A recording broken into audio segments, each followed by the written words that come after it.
All right, hello everybody, and welcome back to the Swift Remote Work Cybersecurity Podcast. Very excited to introduce our guest here today. Amy, would you like to introduce yourself? Yeah. Hi, everyone. Thank you so much for having me, Jeremy. Really excited to chat with you. My name's Amy. I'm the SVP of Finance and Operations at Bravado. Bravado is the network for sales, and really excited to share more about us. Absolutely, very, very excited to learn more. A very unique concept as well. Hey everybody, I'm Jeremy, account executive at Swift.ai, an AI mobile device management platform for remote teams across over 100 countries. Remote teams love Swift because they save hours of manual labor on ordering, equipping, managing, and securing their employee devices. Let's jump right into Bravado. Amy, could you tell us about Bravado? Absolutely. So, Bravado is the largest network for sales. We help companies sell their products. We help salespeople make more money via our marketplace. I guess I can start on the side for the sales reps. Bravado helps sales reps make more money. We help them become their own bosses, take control of their career versus leaving it in their hands of their company or the manager. Um, I guess it's a little bit important to understand why that is, important for salespeople and understanding the minds of a salesperson. Every salesperson has a fear that they're going to get screwed, right? Like you constantly hear of salespeople getting taken advantage of. If the economy does well, people always praise the product, engineering team, the CEO. If the company doesn't do well, you blame it on the sales rep. Our sales team missed their quota. We have a bunch of sales reps on PIP. They need to get laid off. And sales reps often get screwed on commission. Even if they close the biggest deal in company history, their commission gets capped, right? And so it's very unfair that a salesperson's success is a derivative of the company's success. And last year during the economic crash, sales reps who were hitting quota, they were still getting laid off. And sales teams, massive amounts of salespeople were getting laid off during whenever there's a recession. And so there's nothing more important than for a sales rep to be able to take control of their own income and their career. And that's where Bravado comes in. And so we help salespeople be able to monetize their current Rolodex, their expertise, their skill sets by selling for other companies. And, I think a good analogy of this is back in 2008 when the economy hit a recession, a lot of people were laid off. You had all these labor marketplaces like Uber and Airbnb pop up, right? You could just rent out your spare bedroom, you can drive passengers on your spare time. And that was a great way to make money on the side, but you weren't really taking your current skill set and monetizing that. And so what Bravado is creating with our talent marketplace is kind of like the 2.0 version of that. You take your current skill set, you can monetize that in the open market, and we help sales professionals make more money on the side. Very, very interesting. I love to dig into what your business model is. Is your customer the sales reps, or are they the companies that maybe end up hiring? I'd love to understand sort of that entire ecosystem a little bit more, of who the players are and who works with what. Yeah, yeah. So we are a marketplace that's building a new model of sales staffing. So you're correct. Our customers are the companies who are hiring sales reps, but we're doing it in a way where you can hire in less time at a lower cost, and you have a higher quality of talent. And so when you think about how the current sales teams are being staffed right now, there's two traditional models. One, which I think most people are familiar with, you hire a bunch of in-house sales reps, but it's expensive salaries. You have to buy a bunch of tooling. There's long ramp times. And then even then, after maybe 3 months of ramp, like the sales rep could still not work out, right? It becomes very costly. If it works, you can scale revenue pretty fast. The second model is through outsourcing. And so if you're a big company like Nikon or AT&T or IBM, you often outsource to, sales agencies like MarketStar or Science. And a lot of times these agencies provide you a bunch of junior sales reps for super cheap. But you get what you pay for, right? It's lower quality, less experience. And so what Bravado is creating is a third option for you on how to hire for sales. We take the best sales reps on the planet from our community and our large network, and you can hire a fractional sales rep or a sales leader for a fraction of the cost. You kind of get to try before you buy as well. And it's a great way for you to staff up a sales team and assemble your dream team very fast. It's great for the salesperson because, like I mentioned before, they can control their own destiny, they can make their own money, they can do engagements on the sides that they're interested in. It's good for companies because they get top tier reps, less ramp time. And it's great for customers because they're already working with salespeople that they already know. Like these customers are already part of the sales reps Rolodex. Yeah, I 100% agree with that. I think it makes a lot of sense for the companies to be able to trust, a partner like Bravado to manage and build a community of great sales reps, right? Build the culture, or build the requirements, or build even the training, and then go, okay, I can trust the sales reps I talk to from here. I'm sure everybody's gonna be very good at their job and fit my company very well.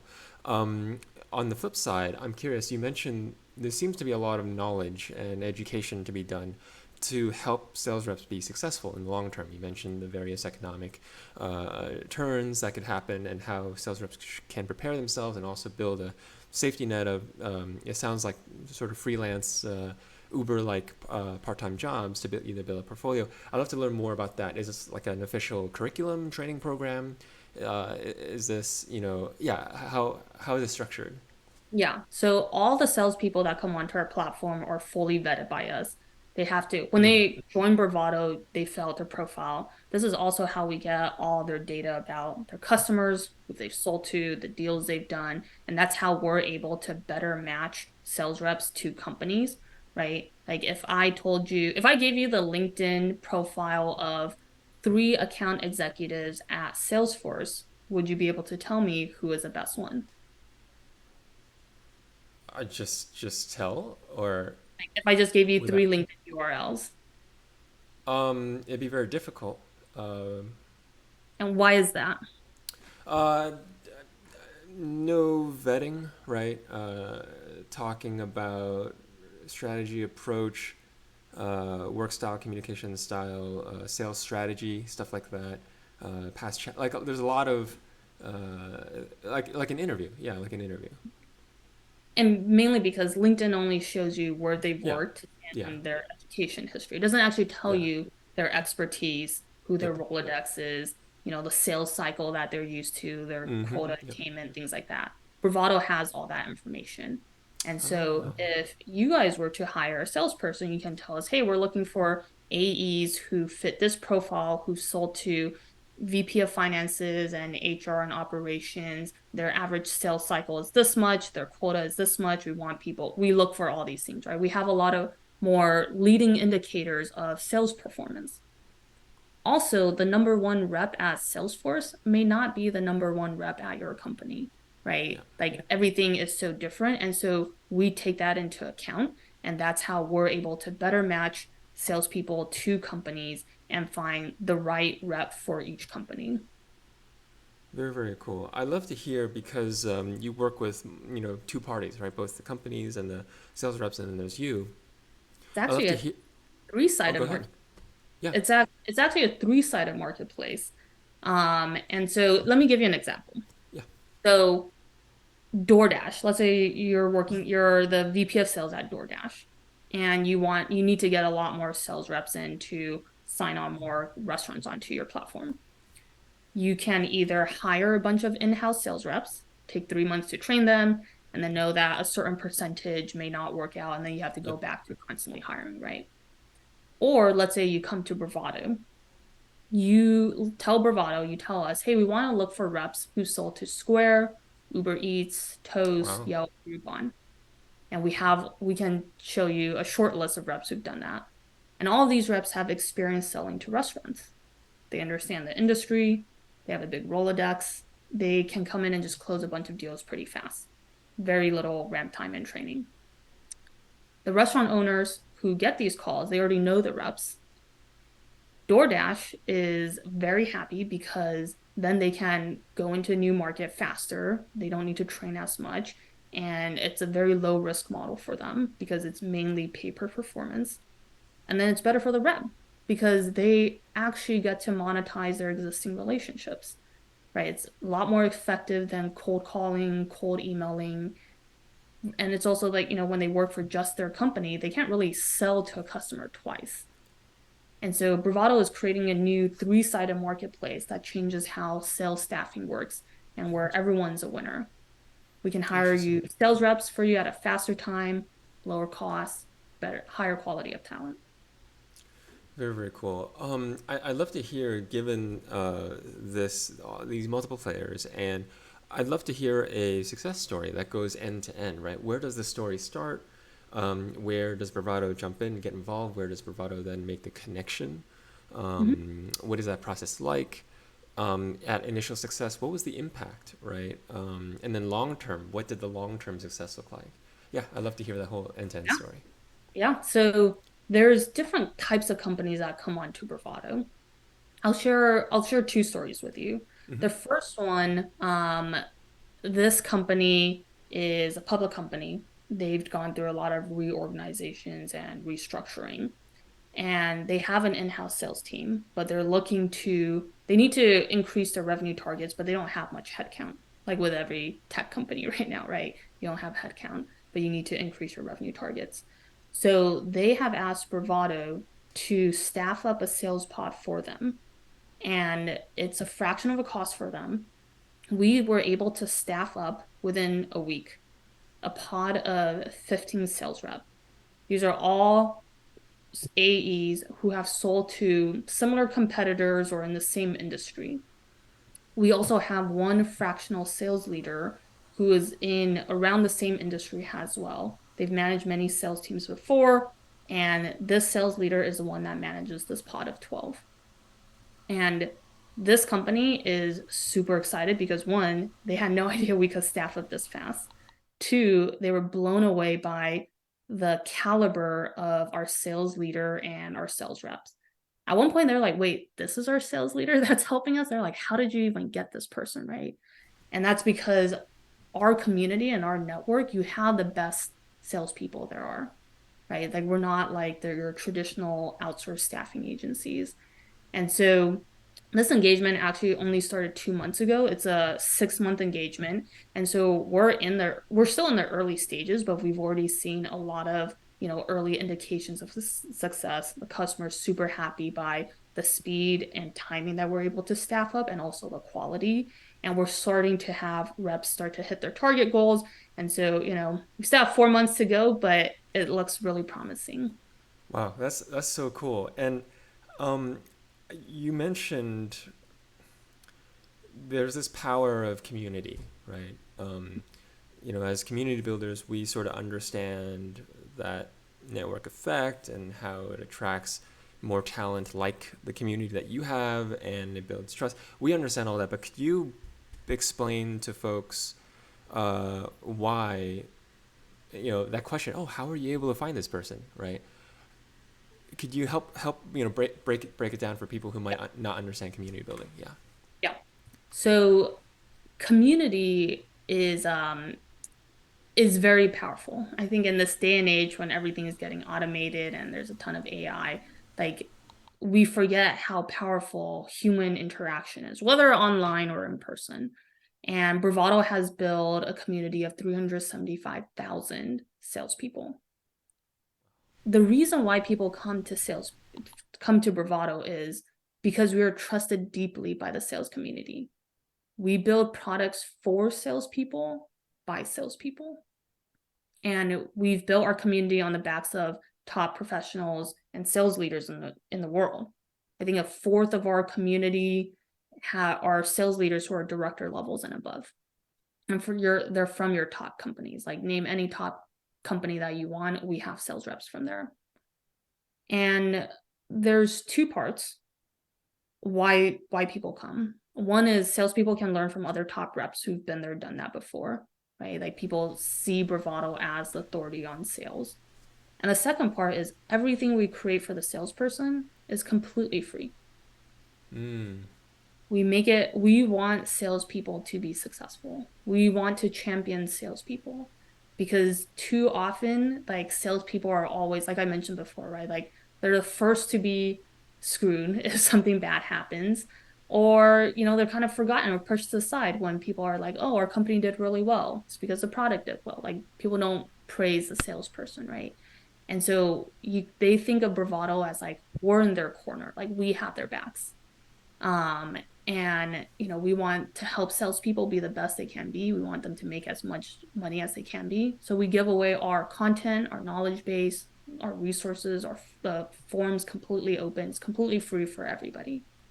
And I think why that stands out is not just because it's free, but also when you think about all the sales tech companies out there, all the sales tech companies are making products that help companies make more money. Like all these sales tech companies are enabling companies to make revenue, be more efficient, enable the salesperson to generate more revenue. Versus Bravado actually makes products for the sales rep. We help the sales individual. We want them to be successful. I think that's how we earned their trust. And that's why we have grown our community to over 375,000. Yeah, and that's why you have the best talent. That's why we Because have the people best. trust you. Yeah, and you work for them. That's very very cool. Um, I'm curious. So Bravado's how long has Bravado been running this program, right? And I'm asking it in relation to what happened last year, the global economic downturn.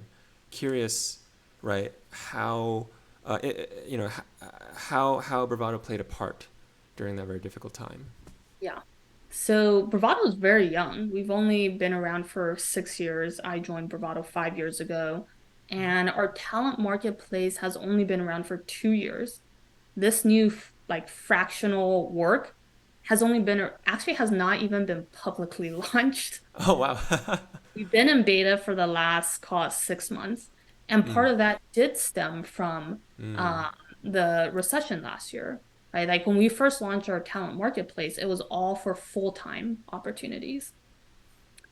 And once the recession hit, like we started getting so many salespeople joining Bravado asking for jobs. And we of course did not have as many opportunities as we would like to place all of them. And so we started to think, okay, how can we help salespeople make more money? This really Wow. sucks. Like we had like top sales reps who were telling us, hey, I hit quota, but I still got laid off. And there's like massive sales team just joining Bravado looking for opportunities.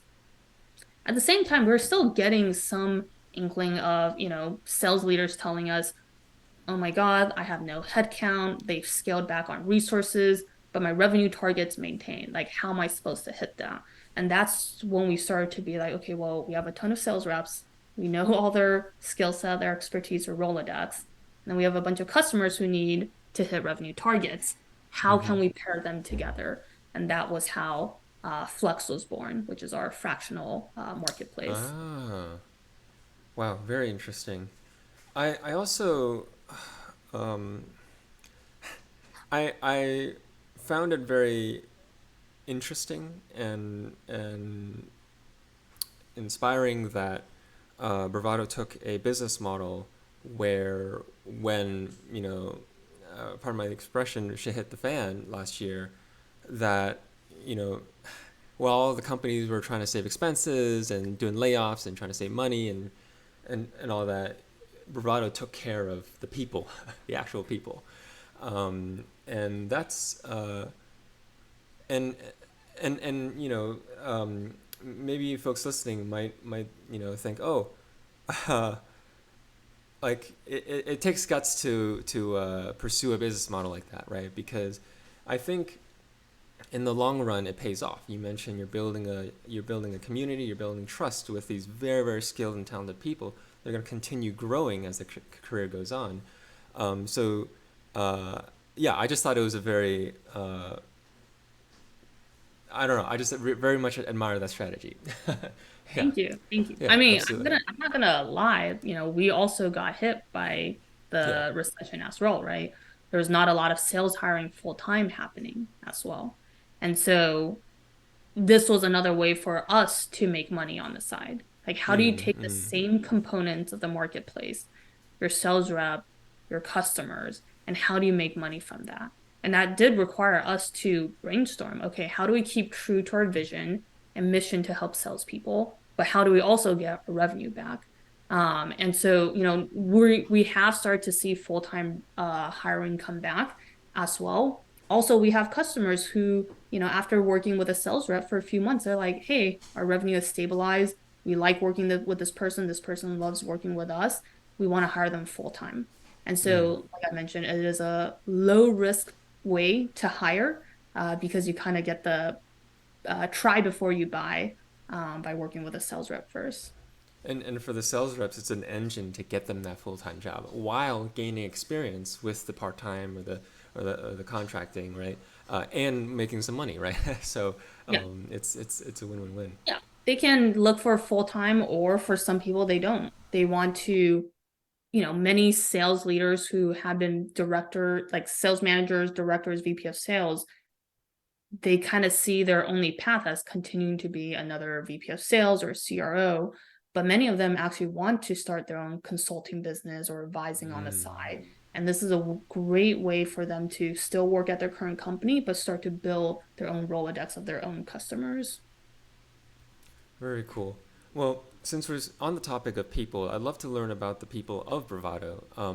What's Mhm. the team like? What's the skills and experience and expertise, breakdown like? And yeah, like how many people are on the team? We only have 35 people. We are a fully remote company. Oh So wow. I would say most of our engineers, DevOps teams, they're either in Europe or LATAM. And then the US team is mainly, business folks, finance, sales, go to market. Wow, that sounds like a very intentional way to do remote. Um, could you elaborate on that? Like, it sounds like the areas are split apart very intentionally, right, in terms of areas. Yeah. So when Bravado started, there wasn't really a concept of remote work, or it wasn't popular. This was pre-pandemic. Yeah. Um, our VP of engineering, he's Russian, and he was the first engineer that was hired. He worked with his co-founders at a prior company. And as the company started to grow, they needed to hire more engineers. And of course, his network is in Europe. And so we started to hire more engineers in Europe. And so when I joined the team, we actually had a headquarters in San Francisco. And I still remember to this day, I signed a lease on Jan 1st, 2020 for a much larger office for us to move into. Wow. Obviously, 3 months later, we all left and we never went back to that office. That's another story for another day. But I think we were lucky that we had already put in place like remote Yeah. first practices. And this wasn't because we were forward thinking. This was because we actually got feedback from our team being like, hey, you guys need to do more documentation. You can't just like go into like a meeting room with just the SF folks and then not tell the rest of the team. And so we actually had to put practices in place being like, you have to have documentation for all meetings. Everyone who needs to be in the call, like it needs to be in the same room, whether they're in person or not. We had a lot of Slack etiquette and communication practices that we put down in place. And so a lot of this was to help us be better at working as a remote company. And luckily, we put that in place like a few months before the pandemic hit. And so when the pandemic hit, we're like, oh, this is, it was a little rough, but not as Mm-hmm, rough mm-hmm. as, the fully in-person companies. And we realized that, there's a lot of really great talent in Europe and LATAM, and why not tap into that? Why restrict us just to SF or just the US when we have these good remote practices in place? We should get the best talent wherever we can find it. Very cool. Do you use Bravado to to hire your own salespeople? Of course we do. Of Gotta dog course. food your own. Gotta dog food your own product. We get our own leads from Bravado. We That's get amazing. leads and customers from our community, and of course we have hired full-time folks from Bravado too. Very, very cool. And you mentioned it wasn't forward thinking. No, I think it's even more forward thinking than the forward thinkers, right? Because you were on it before the pandemic hit, right? And you realized why you needed it. You took full advantage of the benefits of it. No, I think that's incredible. This is a remote work cybersecurity podcast, so helping folks understand. No, no, even like without a pandemic, right? This is very very valuable. Yeah. So I'd love to understand, as SVP of Finance and Operations, what's your workflow? What's a day to day in the life of Amy? It changes all the time, and it also changes depending on what stage we were at. So I mentioned to you, I joined Bravado 5 years ago as the seventh employee. Wow. Company was barely in seed stage. We had less than 1,000 members in the community. And today we have over 375,000 members in our sales community. I've seen the company through many product changes, through ups and downs, through pandemic, recession, wars, like you name it. Saw us through our Series A and Series B fundraiser, and also, Wow. finding product Congrats. market fit through our various products. And so my day to day constantly evolves based on the needs of the company. I would say it is everything that is not product design, engineering, or sales. Uh huh. Hmm. And that is my day to day. Filling in the gaps, literally doing everything else. I, Yeah. I love that.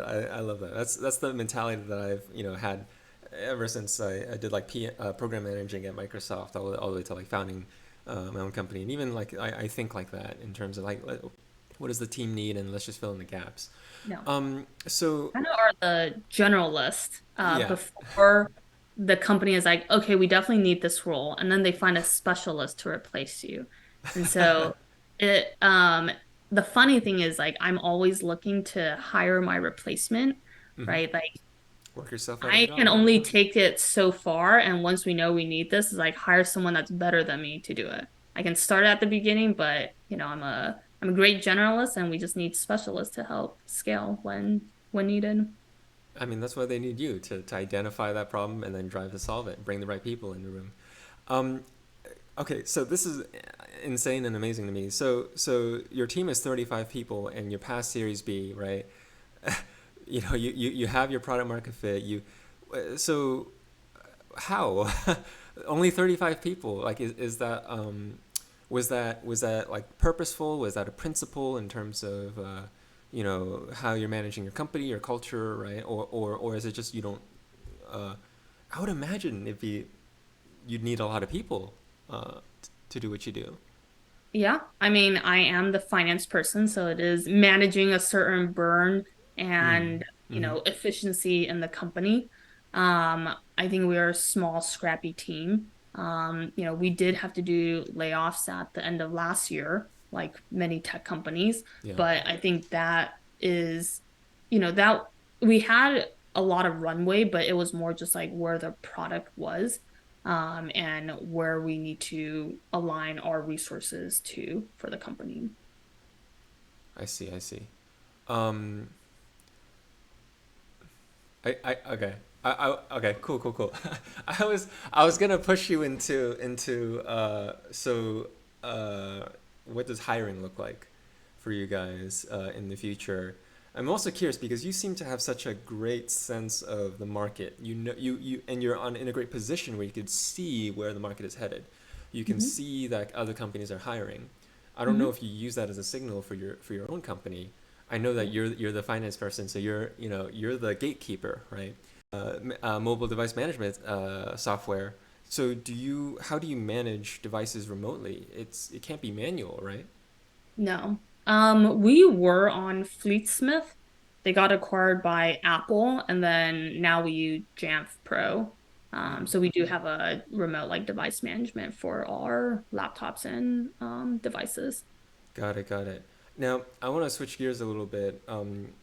Do you come into contact with, because since you do everything else, any cybersecurity risks or concerns or anything that keeps you up at night in that area because you're working remote? Um, yeah. Yeah, we have like a IT risk security, like cybersecurity guy, that helps us with our security. And so he reports into the VP of engineering, so that is less in my domain, but that is definitely, something that we are that we prioritize given how much confidential and sensitive information that we have. So that is an ongoing thing that we work on. I just can't speak too well about it since that's outside of my domain expertise. No, absolutely, absolutely. So I want to switch gears again, because you have a wealth of experience that I found really, really interesting. So I'm just going to go down them. First question is, what is the Operators Guild? The Operators Guild is a community for CFOs and COOs. So actually very similar to Bravado, but for COOs and CFOs. As you see in my background, I have always been in finance. So this is my first time in operations. And so I wanted to find like-minded individuals where I can ask my fair share of questions and get resources and learn best practices from other operators. And it's been an incredible experience meeting other COOs as well. And I currently lead the San Diego chapter. Very cool. You mentioned that your background is in finance, and this, with Bravado, you're taking on an operations role. What was the difference, or was the difference just filling in the gaps everywhere else, as you mentioned before? I would say I've always been interested in building things or like, being having gone to school in the Bay Area, I was always interested in, consumer tech companies. And I loved how these companies will fundamentally change like what the traditional way was. Similar to how like Tesla, like we always like Hmm. before Tesla, it was always just, we drove our cars, you go to the gas station, gas up. And then Tesla really made it mainstream to drive an EV car, even though there are other EV cars on the market. Similar to how Uber changed transportation or Airbnbs with hotels or even social media with how we consume news and get information. And this is kind of why I've always like my focus and expertise has always been in consumer companies, given even at Credit Suisse and Alibaba.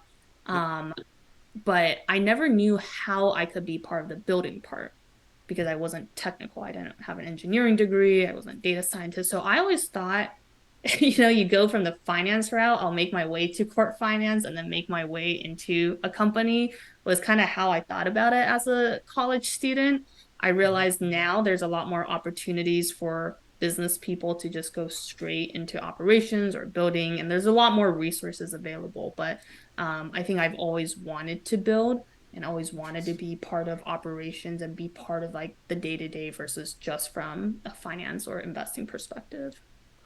Very interesting. What about it excites you? Why the passion to build something? Where is that spark for you? I think, like I mentioned, like, being going to school in the Bay Area, just you were surrounded by all these companies that are really Hmm. changing the way people's lives were.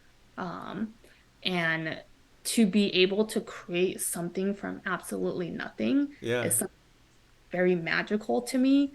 And let alone create something that people love and people want to use. Um, is just something really rewarding and satisfying for me.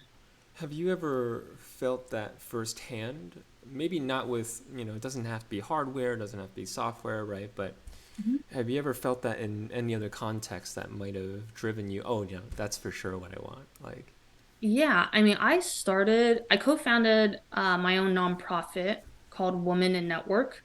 hmm. Um, it is a mentorship, same thing, actually, a professional community for female professionals. We started just in the Bay Area. When we first started, it was just a mentorship program with like six of my friends as mentors, and then we had 10 mentees from Berkeley. Um, and I still remember, like, me and my co-founder, we created these slides being like, oh, our vision in 5 years and something. Wow. The community has grown to be thousands of Wow. individuals nationwide, all these different schools across the United States, uh, all across different industries. Because when we first started, it was just banking and consulting. That's what me and my friends did. And it has just become something way more than we've ever envisioned.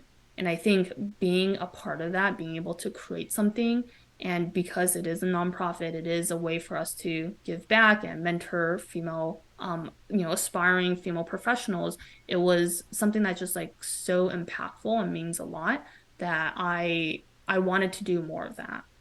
And that actually was the beginnings of how I value communities. Mm. You know, ironically, in our world where technology advancements are happening every single day, and I love how tech is changing the way we live, I think it's also, we can't forget the importance of community and human interaction. In our DNA, we're just social creatures at heart. And we know, we do better if we all work together. And so, it's not just Bravado and Woman Network or Operators Guild. Like I also created the Love Story Yoga community classes. And so a few years ago, I became a yoga teacher and I was still working on the side, but I still wanted a way to give back. And I knew my fellow students who had just graduated, we all wanted to teach. But it's like, it wasn't our full time. And how do we do that? So I created a community class where we offered free classes to the community because there's a lot of folks who can't afford a $20 yoga class every Yeah. week, right? And this was an easy way to get students who just graduated to have experience and practice teaching, and a way for Oh wow. also for us to give back to our community to be like, hey, this is completely free. Come if you want. Know that these are student teachers. And we were able to create a great community that way as well, and a way to give back to the locals around us. That's incredible. I'd love to jump back to the founding story of Women in Network. When you and your friends, what was that conversation? What was that idea? What was the problem you were trying to solve initially? Yeah. So when I went to school at Berkeley, and when I got my banking job, that was in New York. Berkeley is not considered a core school for any of the Wall Street banks. And so I was very fortunate to have great mentors to help me get to Wall Street. And I know there's a lot of, and I was lucky, I was part of a business fraternity. And there's a lot of, great students who don't have that access or resource or network. And so I wanted to be able to give back and create a way for other, aspiring bankers to be able to have a network, be mentored. And that was one of the founding principles for mentorship, to give back, because me and my co-founder were really lucky to have mentors. And the second part was, I realized after you graduate, it's a lot harder to make friends and to meet other folks. But there's a ton of them. You have your friends' friends, you have your coworkers' friends, and it's like, how do we have like kind of a more formalized setting to be able to Mm. meet all these like-minded, you know, badass women to Yeah. get together? And so we created this community for the mentors to network amongst each other and become friends. So it's two parts, mentorship and community. In your first part, you mentioned you want to give back because you want to give others the mentorship that you had. Who was your mentor and what was the impact of that? My mentor is Jess Chen. She wasn't even in school when I was in school, but I met her through my business fraternity. And she went to Barclays in New York, and I thought she just had like a really great career.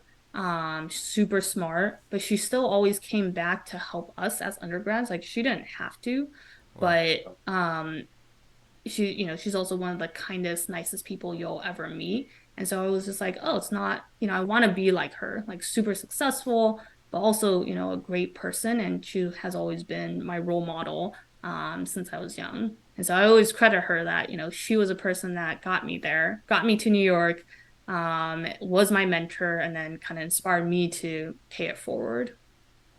I think that's where the strongest communities and also friends and relationships and connections that we have, the most meaningful that we have, in our lifetime is somebody does something that they didn't have to do for us, and then we pay it forward, and we just become part of this really, I don't know, magical train ride. Yeah. And she um, often tells me, she's like, wait, what? I helped you? I didn't know I did. she didn't know that. Oh Yeah. wow. But it's the same as like, somebody will tell me is like, oh my God, Amy, thank you so much for that call. Like that really changed, blah, blah. And I was like, oh, I didn't know that was like, you don't know how meaningful it is for someone younger than you, right? Like for us, it's Yeah, like we're just sharing our experiences and it doesn't take that much time out of your day to take a 30-minute call for a student. But to them, it is so meaningful and it could make such a big impact in more ways than you ever know. 100%. You mentioned yoga. What got you into yoga? Was that like, where did your passion for yoga come from? To the extent that you even want to teach it? Um, so when I around before I became did yoga teacher training, I liked more exercises like HIIT classes, various boot camp. I played basketball, just like very more like high intensity sports. Mm-hmm. But then I have a ongoing kind of like knee injury. And so as you get older, you realize you can't do as many things as you did when you're young. Yeah. And yoga was like a good way to like, oh, let me do more stretching and be more flexible and everything. Then through yoga teacher training, I realized that, oh, yoga is more than just the poses, it's more than just the asana. There's a whole philosophy, a way of life is what yoga is. And I think that really changed my perspective on life, like what my values, what my priorities are in life, and how to create a more sustainable and successful career, right? It's not all just about money and brand and what you do, it's like how you do it, the journey of getting there. And so when I did yoga teacher training, it was actually because it was like after a grind of working in banking and VC, and then for one of my startups that after we got acquired, it was very much a grind, and I needed a break. And I was lucky to have discovered this new way and new perspective on life that I want to share with other people. Whenever I teach a class, I love seeing, when everyone comes in, it's like a mad rush. I used to teach in San Francisco, so everyone's just like their anxiety Yeah. and stress level is up here. And then it just is so meaningful to me to be able to, when they finish class, like their levels have dropped meaningfully. And you see the difference when they like come out of Shavasana and they're like in a pretty Zen state. And you just hope that they can continue that for the rest of the day or the rest of the week. And so, yeah, for me personally, it helps with my anxiety and stress levels. And then I love sharing that with other people as well.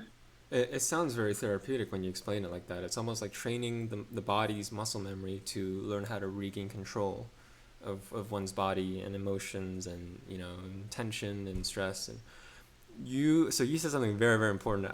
And I know it's probably going to take a whole class or series of classes to actually understand, but could you give us a taste of what is that philosophy? What is that way of life? Just maybe give us a window into how that turned into changing your life, your perspective, your career. Like, how did that happen? Oh man, how long do we Sorry. have? We'll make time. Yeah. I think the most so hard to distill. I think the biggest one for me was learning to let go of the results. Like for somebody who has always been very type A, very driven, very success oriented, and learning that you can't plan for everything was like a big shift in my perspective. And that you can only say yes to the opportunities. You still have to put in the hard work and do the work, but you have to let go of the results because you can't control it, right? The more you try to control it, the less control you have. And the more you try to control or being like so myopically focused on, I want result A, you kind of close your mind to all the other results or opportunities that could happen.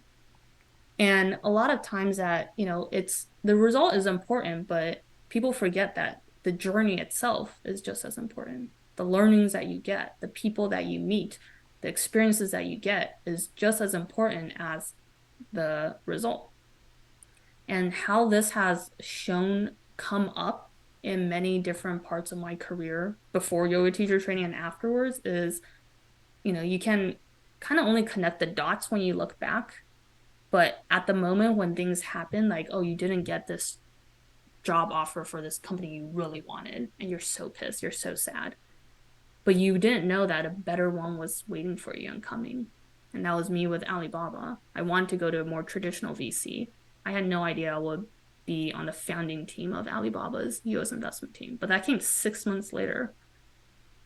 And then same thing with, at my last startup, um, I joined because one of my mentors, she was the boss, and I want to learn from her.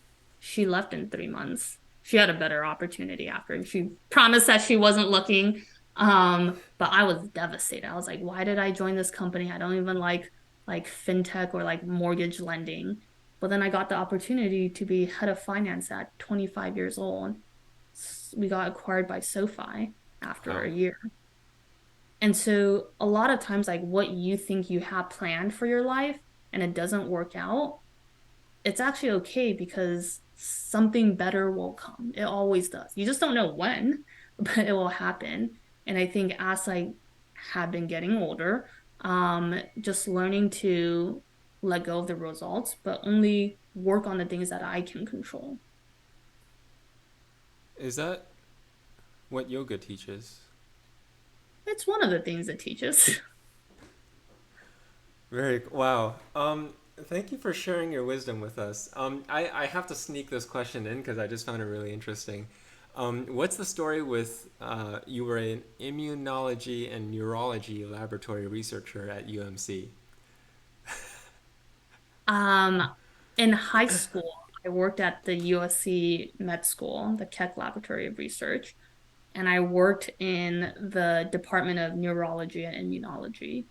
I had always thought I would become a doctor, preferably a neurosurgeon. I did watch a lot of Grey's Anatomy back then. Um, and I did lab research and I absolutely loved it. By my sophomore year, we made some good headways in our research, and I was going to a lot of, local, regional, national science competitions presenting my research. Um, and then, as with all research goes, you know, it takes years. Like, there's a lot of professionals and scientists who spend years or maybe their entire career, Lifetime. Mm-hmm. lifetime, Mm-hmm. without ever finding their cure to cancer or Yep. multiple sclerosis. That's what I worked on. And I think I was a very impatient high schooler that wanted results fast. And so I did a very big pivot at senior year of high school and I decided to go into business instead. But Wow. I think I've always loved, like, anytime we talk about science and research, I get like really nerdy and geek out on it. And I think that's very similar to, my fascination with tech, like being able to discover new things, Mm-hmm. make an impact. That's always like the common theme in my career. Just listening to you talk about your life on this podcast, I'm seeing a lot of pieces floating up in the air in front of me. Um, Finance and operations and your passion for building things and also how it affects the consumer, also helping people, community building, mentorship, whether it's in Women in Network or in yoga, and and this neurology and research and science and and you also mentioned the lesson of piece. The way I'd interpreted it was pieces sort of fall into place, just a matter of when. Um, do, do you, so what's next for Amy, or what do you think is next, or yeah, I I don't know. I don't know, Hmm. and I am okay with that. I Hmm. think if you asked me 5 years ago, I would be very stressed, being like, what is next for me? Am I going to be CFO, COO? Do I do consult? Like, there's so many things I played with. And the more I meditate and the more I do yoga, the more I'm just like, whatever will come. And when it does, and it's the right thing for me, I will know it. Versus like worrying about stressing about it. I think there's still a lot to be done for Bravado, and my journey with Bravado is not done yet. And I think the thing that I can only do that I can work on is work hard, but also Hmm. saying yes to opportunities, saying yes to doing podcasts with you, meeting awesome people like you, going to conferences, events. When people introduce me to folks, I always say yes. And I think the more you say yes, the more opportunities will come. And oftentimes it's the things that you don't plan for or you never have could have imagined for yourself that comes through. Wow. Thank you for sharing your wisdom, your way of life, your experiences and journey with us. Last question here. Who should reach out to you, and what's the best way to reach you? You can reach out to my email, amy@bravado.co.co. I can share that with you. And anybody who is looking to hire salespeople, or if you're a sales rep yourself or sales leader, reach out to me. If you're looking for advice or mentorship, I'm always open. Love to chat and meet new people. And also, if you're just an operator, finance person, yogi, researcher, I'm always free to chat. Always love meeting new people. Awesome, thank you, Amy. And just for me, any folks who are managing remote teams, managing remote devices, thinking about cybersecurity of the remote teams, you could come talk to me. And if you end up liking Swift, tell us you came from the podcast. We'll give you 20% off the upgrade. So, thank you so much, Amy, for speaking with us today. It's been a pleasure. It was a pleasure chatting with you too. Thank you. Absolutely. See you all next time.